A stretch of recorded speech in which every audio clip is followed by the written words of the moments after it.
It's not just mine, his or her house. This is our house.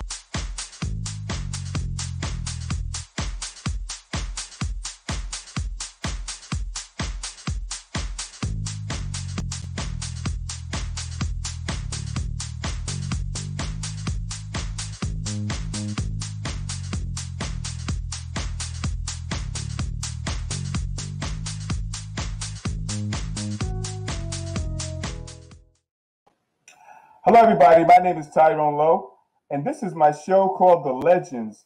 And in the House of the Legends, I have a real legend.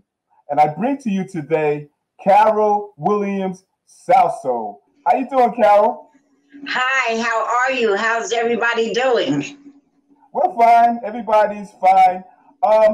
So we're going to talk about the beginning for you because you have a legacy of a story, and you go way back. And before I go there, I still got your 7-inch from, I guess, 30 years ago. I'm not even sure how long it's been. I still got it. All right, so let's talk about the beginning for you. What age were you when you started singing? I actually started singing professionally, I'd say, when I was about maybe 15, 16 years old. Okay. I always wanted to sing since I was 9 when my father took me to the Apollo, and he wanted me to, to just see the different people and everything on the show. So I knew that's what I wanted to do when I was at the Apollo and saw all the beautiful lights and the groups and the band and everything. So at 15 and 16 is when I actually started singing professionally. And what artists influenced you at that early age? You know, my mom and dad used to listen to jazz. I remember hearing Sarah Vaughan and a lot of people, Nat King Cole. I loved the big orchestra sounds, even Frank Sinatra, Doris Day. They used to play a lot of different 78 records, I think it was at that time.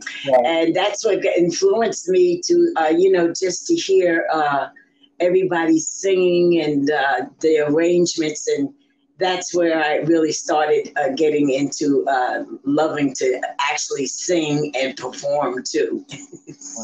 So I used to act like I was performing. So before the disco era, what kind of songs were you singing before that?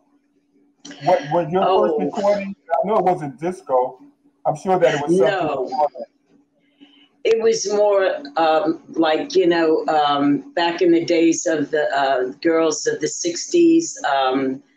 I was with a group called the Pennies first, and we were just doing songs like how, I can't say the Supremes, just even before the Supremes, but we were doing songs like maybe like Frankie Lyman type of things and stuff like that. Songs back in those days, the Platters and a lot of the songs from the 60s. So that's what I started off doing that.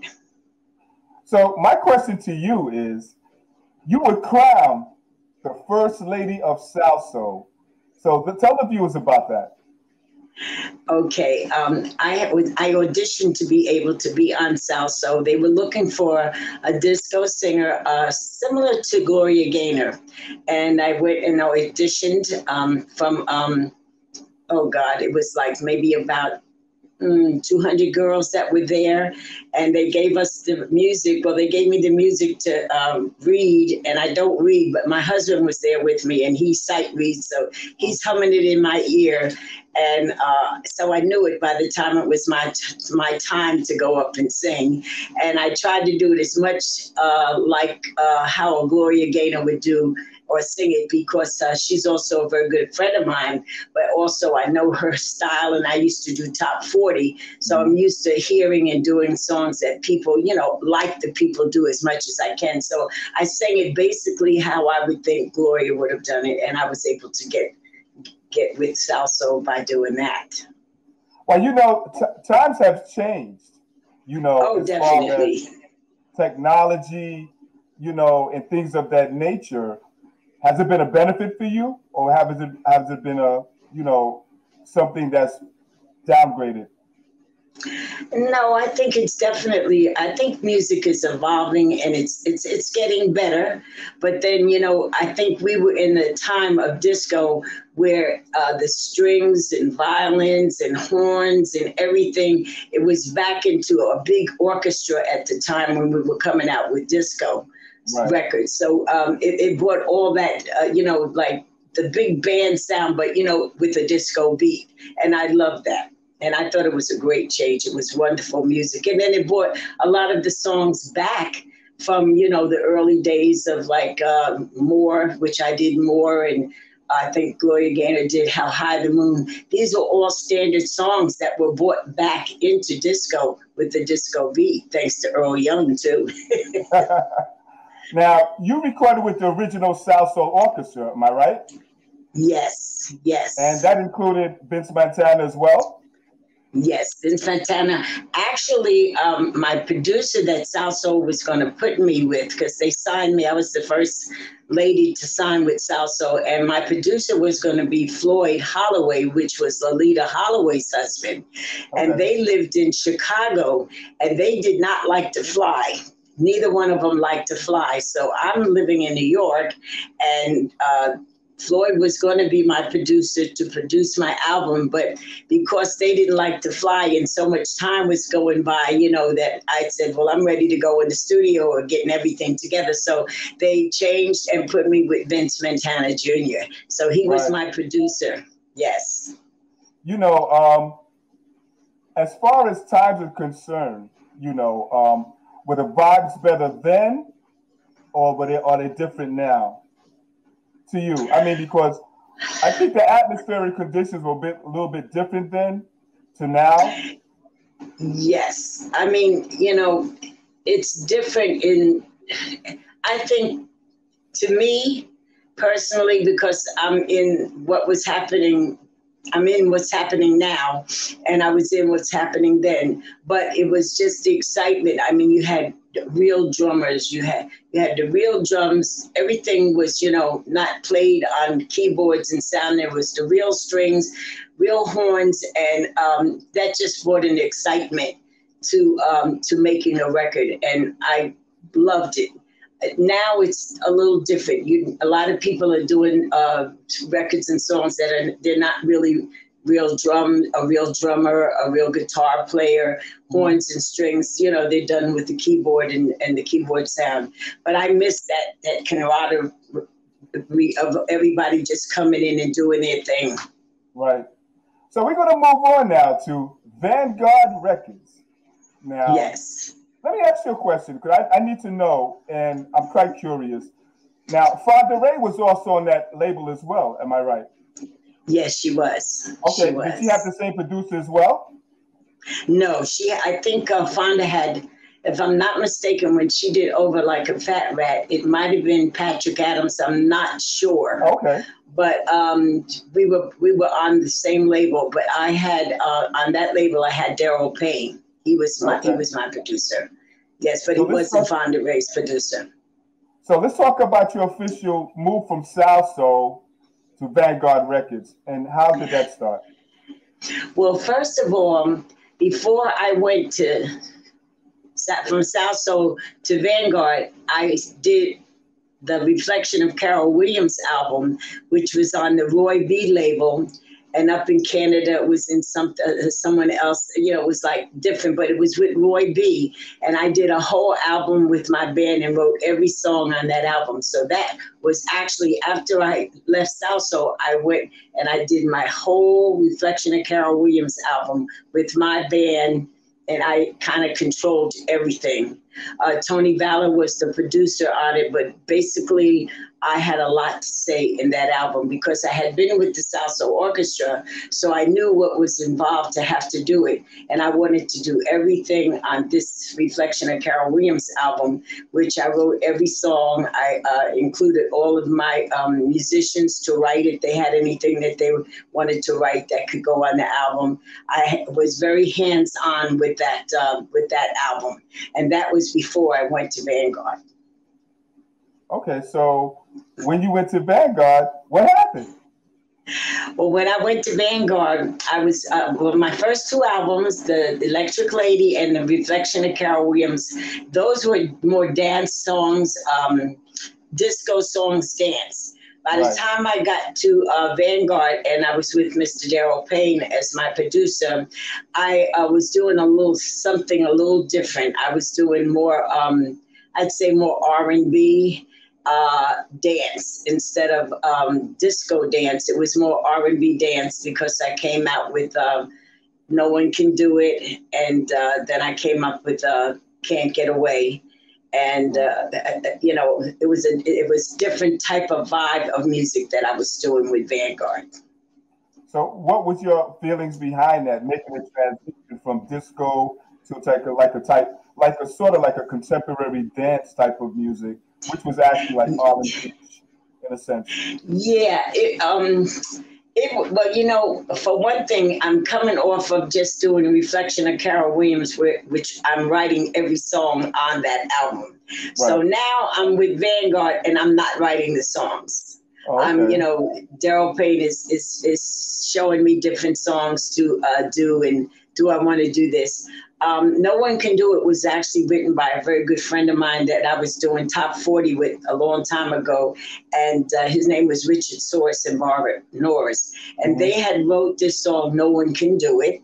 And Daryl heard it because I had recorded it on a little 4-track thing. And he heard it and he said, we're going to do that over and we're going to change a little of the hook around. And he made it very, very R&B-ish. And that we came out with No One Can Do It. And then we had like 2 mixes with Shep Pettibone, did a mix on it. And then he did another mix. So it was 2 different mixes. So that went very well in the clubs.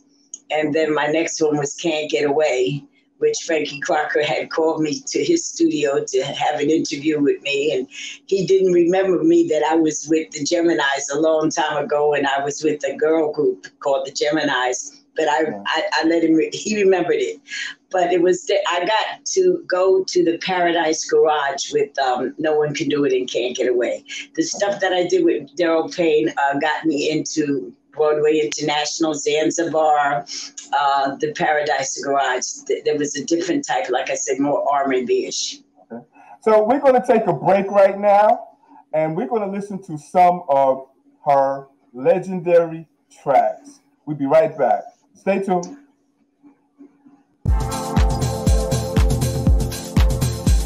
It's not just mine, his or her house. This is our house. Don't turn around. You ain't really down. Playing the games you do. Someday, everything will be alright. Real and different people make the world go round. And it's all because of you, my dreams are coming true. That erases my rainy day. Right now, I don't care who's watching. For whatever the reason there might be. With your love by my side, the world will be mine. You're the one for me. Yeah!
got some fun people in the house tonight.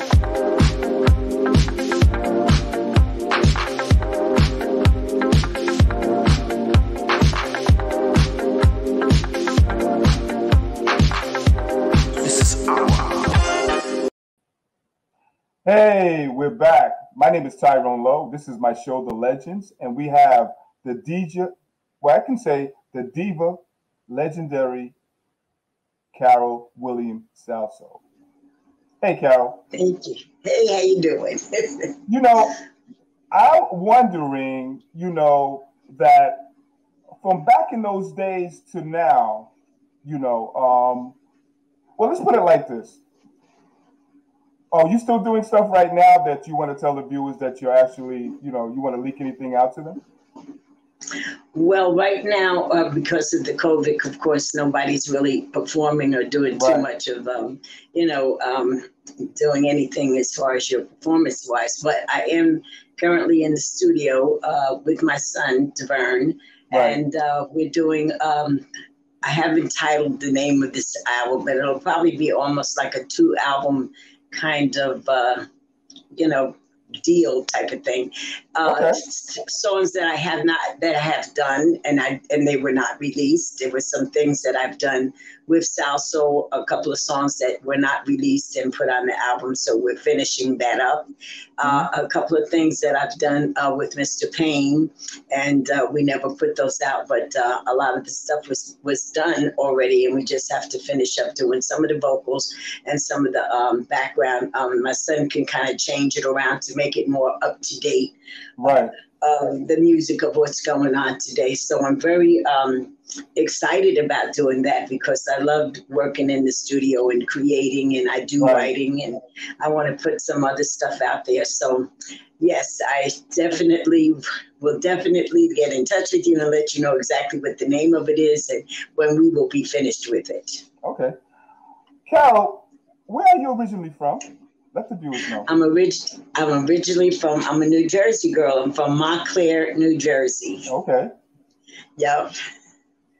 And my thing is that through all your experiences that you've had through these years, now they have a lot of upcoming artists coming out right now, and a lot of them that are actually entering the craft. Can you give them any type of suggestions towards the business aspect of your experiences?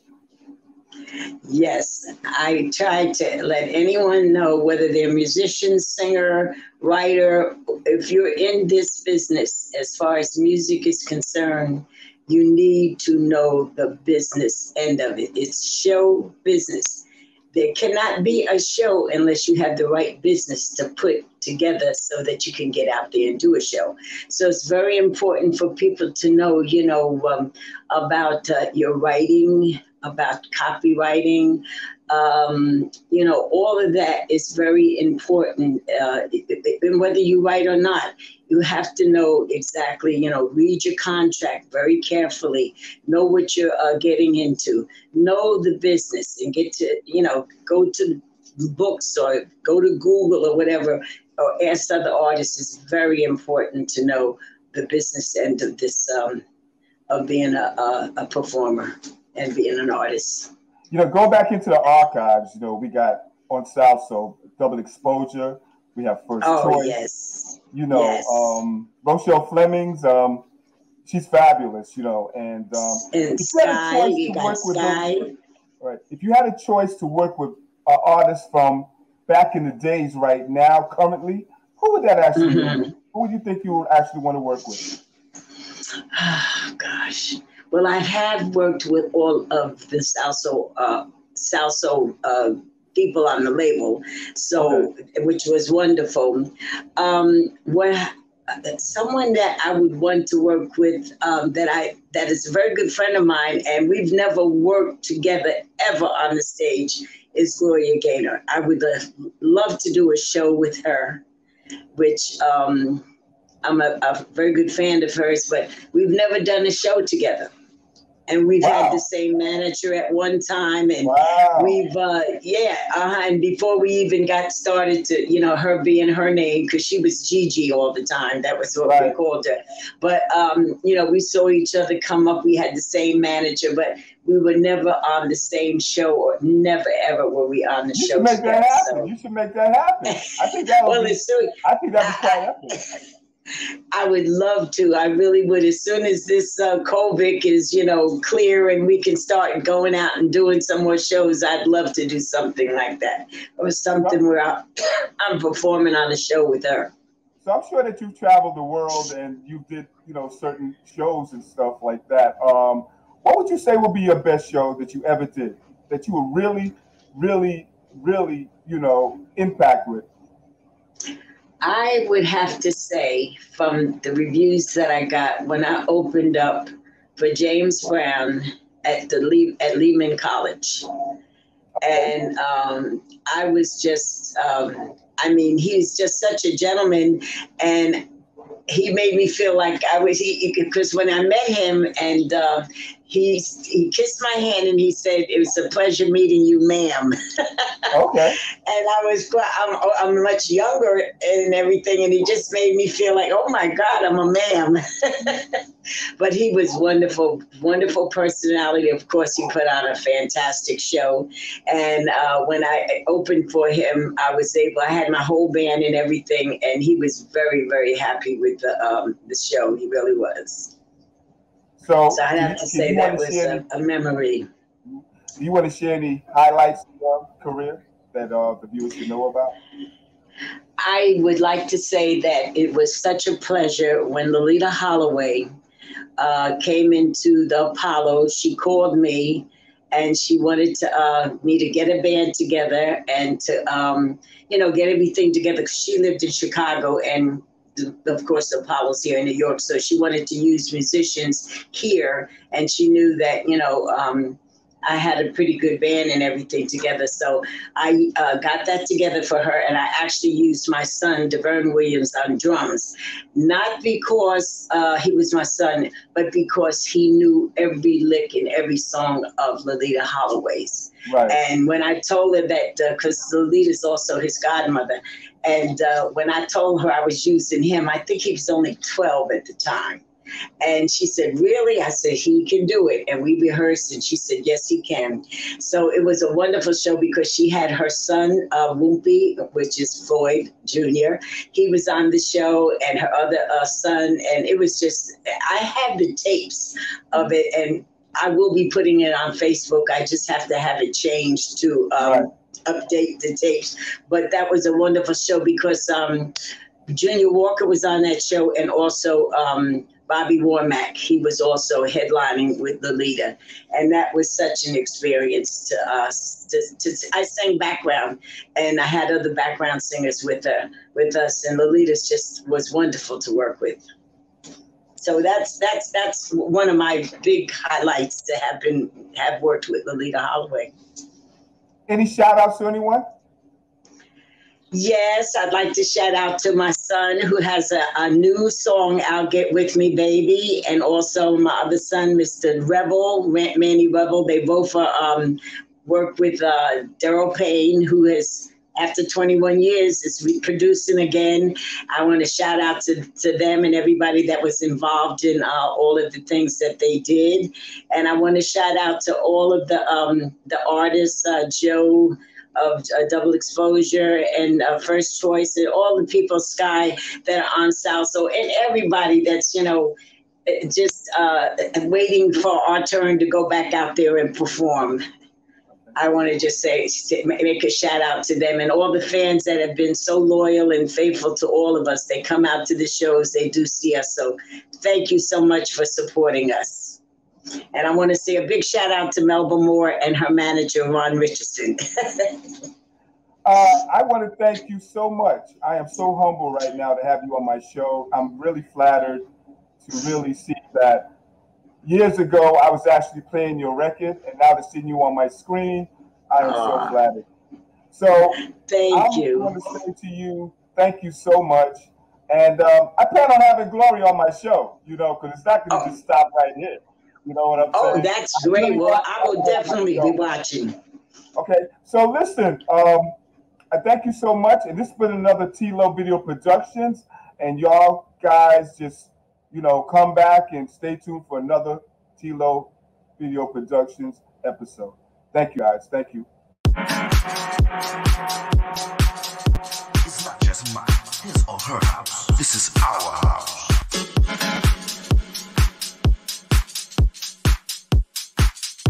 We got some fun people in the house tonight.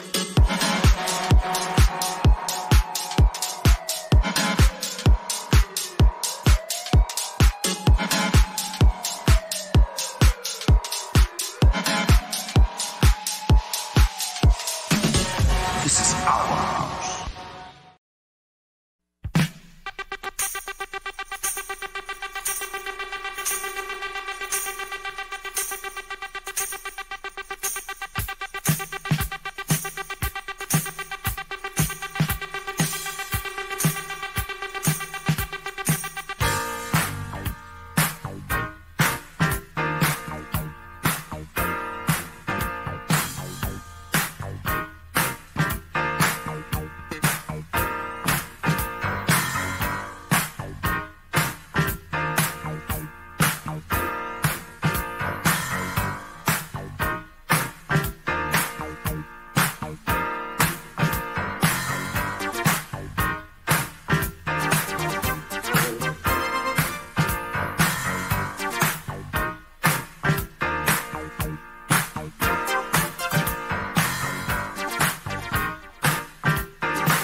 It's not just mine, his or her house. This is our house.